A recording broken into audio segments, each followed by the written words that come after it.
less than 6 weeks away from the primary election here in California, Super Tuesday. And one of the most closely watched contests is the race to replace the late Senator Dianne Feinstein. 3 high-profile Democrats in the House are leading contenders up against Republican Steve Garvey, and those Democrats have been battling to win the endorsements of their colleagues in the state's congressional delegation. Washington correspondent Cassie Simeon is on this. She joins us now from our Washington, D.C. studio tonight to talk about the race within the race. Cassie, the big news today, Santa Ana Congressmember Lou Correa endorsing Adam Schiff. You were first to report that, so you have a handle on these things. So where do things stand in the delegation when it comes to these endorsements? Well, Amrit, there are just a few members of the delegation who have yet to endorse in the race. A majority of the delegation has thrown their support behind Adam Schiff, while a handful of others have backed Barbara Lee or Katie Porter. Some Democratic staffers I spoke with said their bosses struggled with the decision on who to endorse. Others said it was an easy one to make.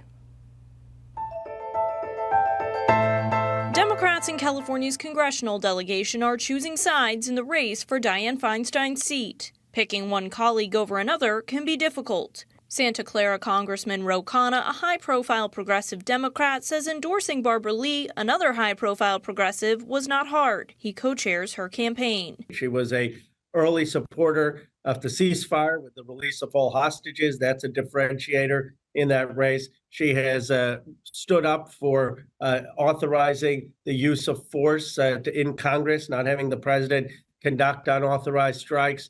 And I think when her record on issues of war and peace and Medicare for all, free public college become known, many progressive Democrats in California will vote for her. Long Beach Congressman Robert Garcia, the only member to endorse Katie Porter's Senate bid, said she understands some of the top issues for Californians. I think Katie is a true fighter and warrior in our state. I think she stands up to the big banks, to corporate power. She understands the top issues are housing affordability and climate change.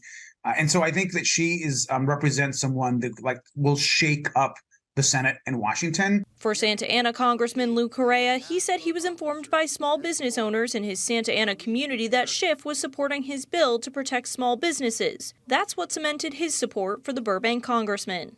When somebody goes out of the way to help my constituents on Main Street, that to me is gold.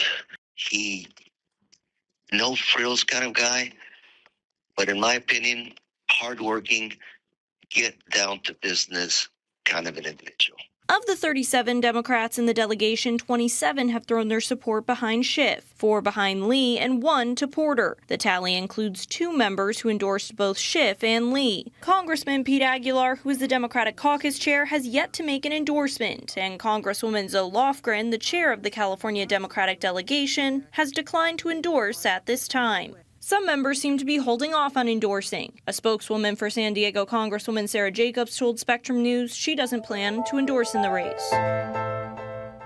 Now, it's unclear how much of an effect these endorsements will actually have, but some experts tell me they signal good relationships among members, which is important when it comes to passing legislation.